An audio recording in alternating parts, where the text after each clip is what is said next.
Billionaire investor warning of a decade-long crash ahead.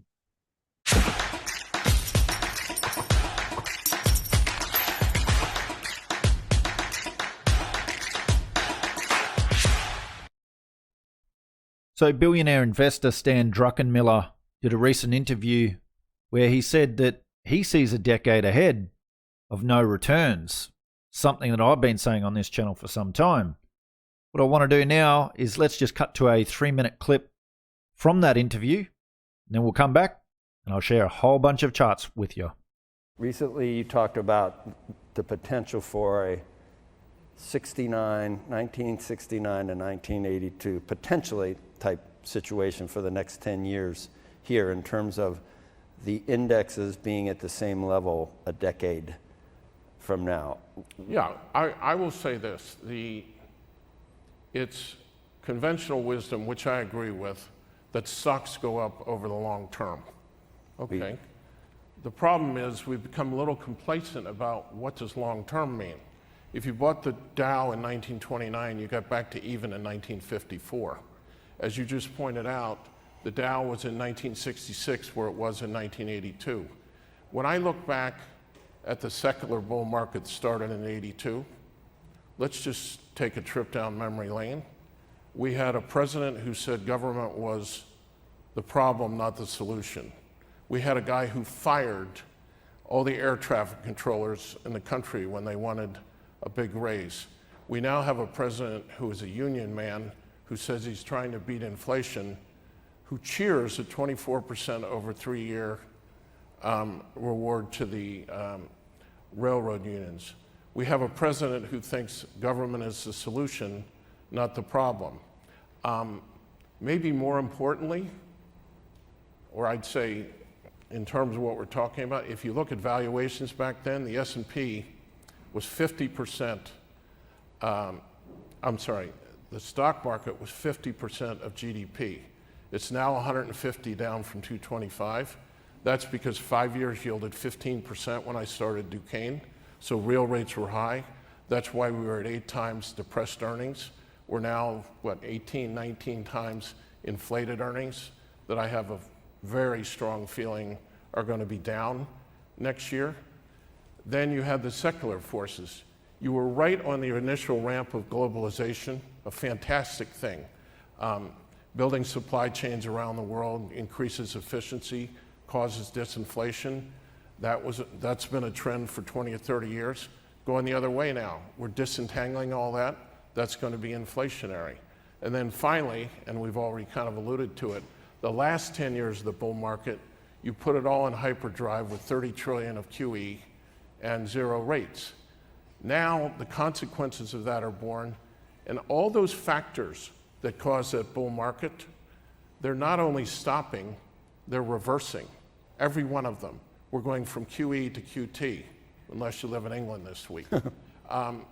They're really unfolding. So when I put all that together, the one thing I bristle a little bit when I hear people on your network is they say, well, I'm bearish, but I'm bullish for the long term.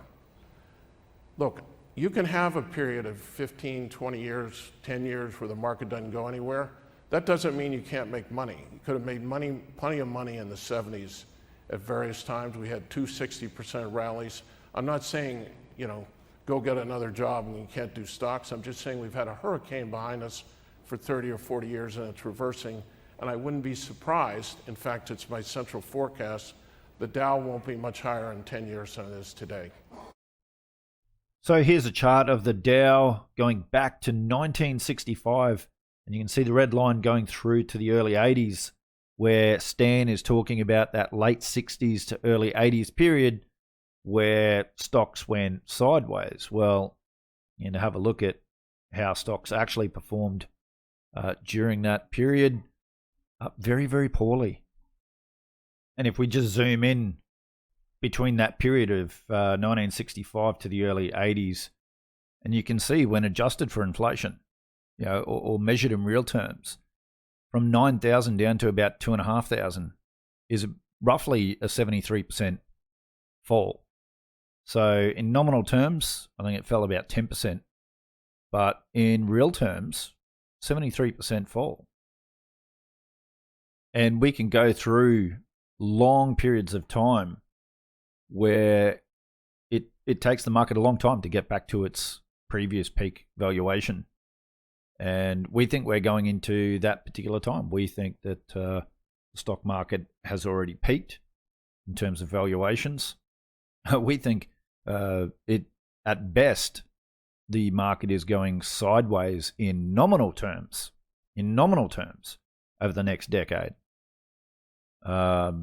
We actually expect a fall in nominal terms and a very big fall in real terms. And you'll see from this chart that the majority of the decline in these bear markets occurred after the Fed's pivot.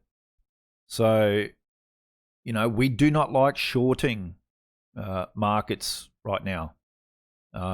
We like liquidity events where markets fall off the face of the earth like it did in March 2020, because we can short the market and make very big returns in very short periods of time. We don't have to worry about very slow gradual declines with bear market rallies, which hurt us, especially when we're shorting using put options with expiration dates. So just wait until things break. Wait until central banks pivot. You're still going to get a lot of the downside move from there. And you can see here that the average stock crash after the Fed pivots is 28.3%. But interestingly, the time that it crashes after is 14 months. So once again, if you're shorting using put options, you've got to be aware of the expiration risks of time decay. And the other interesting thing too is the Fed don't pivot until we have some severe economic troubles. So I talk a lot about the 1973-74 style period, and we're going to touch on that in a second. But the Fed didn't pivot until 1974, when unemployment rose to 6.6%, and we had a declining real GDP. So once again, anyone, and I can't remember who said this, but if anyone is invested based on a Fed pivot, then you better do your resume up and start applying for a job at McDonald's.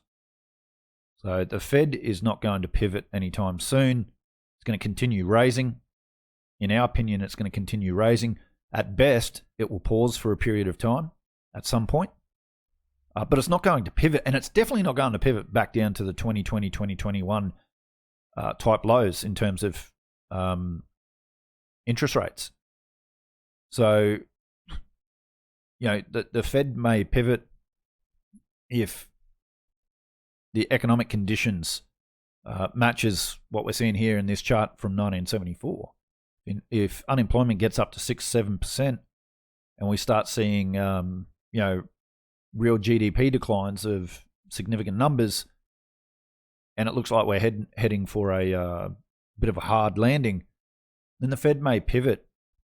But in my opinion, based on what I've heard from Jerome Powell and what I've heard from others that know Jerome Powell,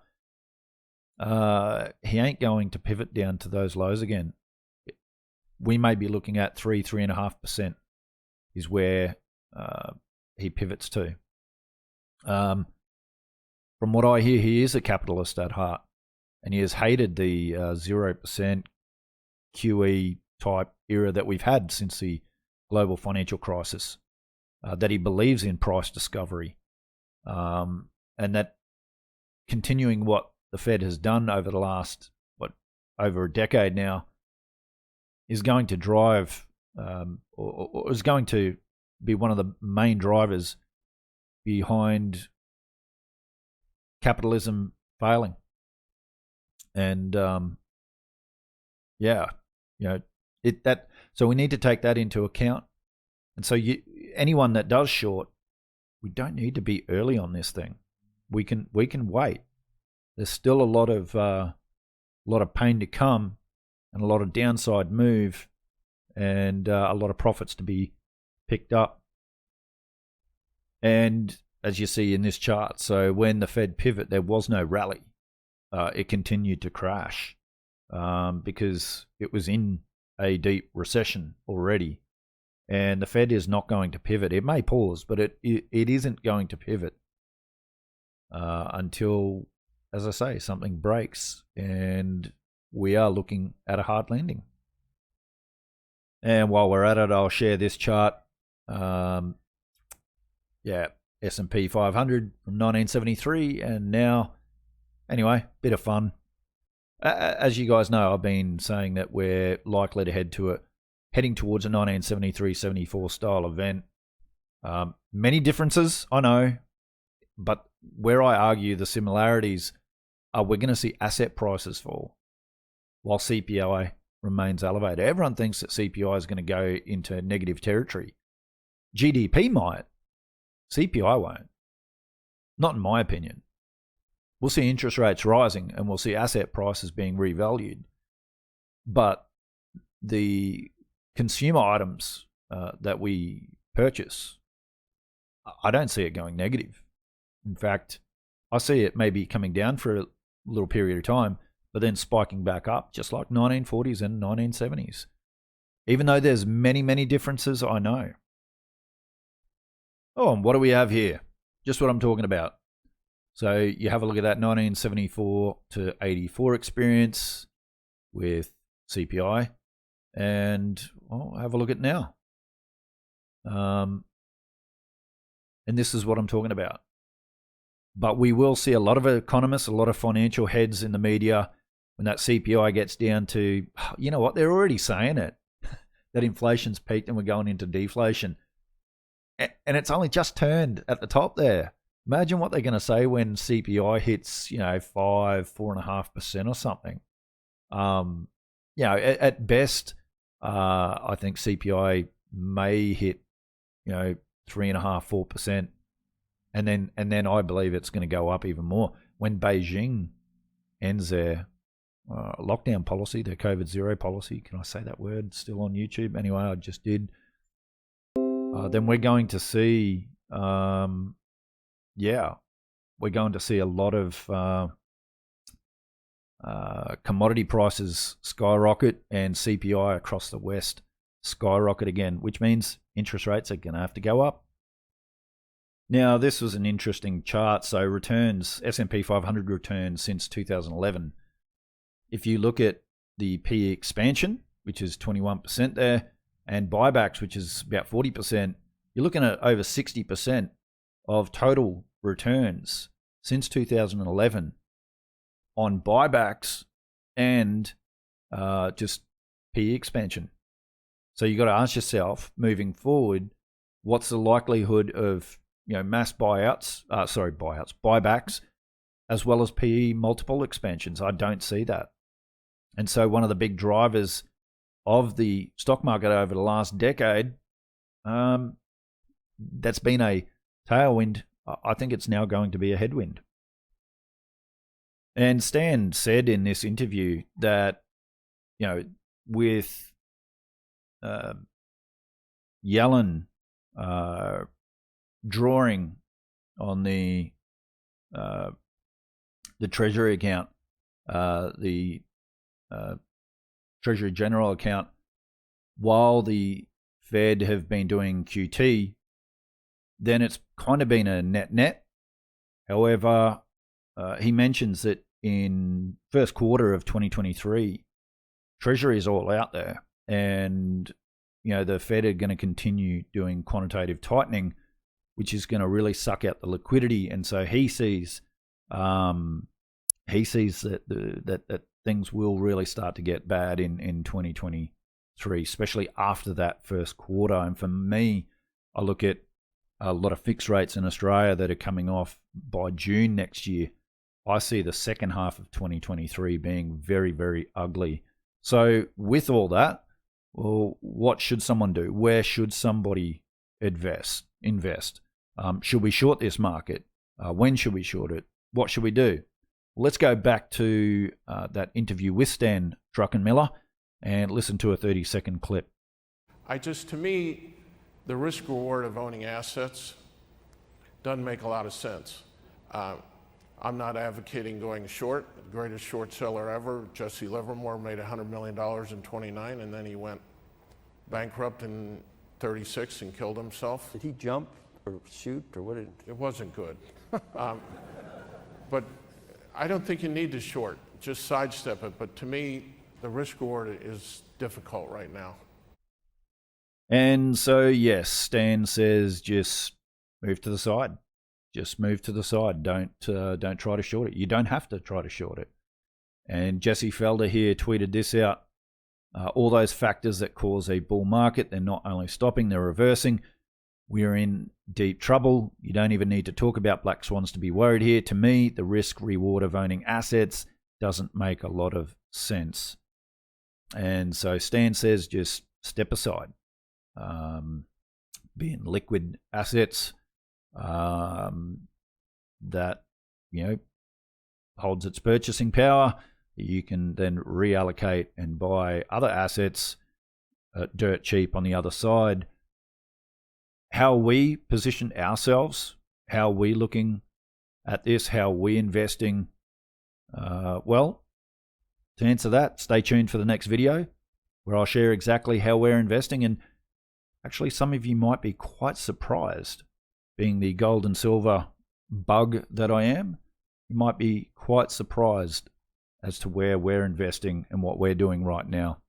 Anyway, guys, if you like this video, do us a favor and hit that like button. Love to see your thoughts and opinions in the comments below.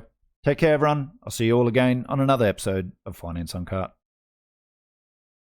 And just a reminder, the information provided in this video is for education and entertainment purposes only. Nothing on this channel constitutes as financial advice.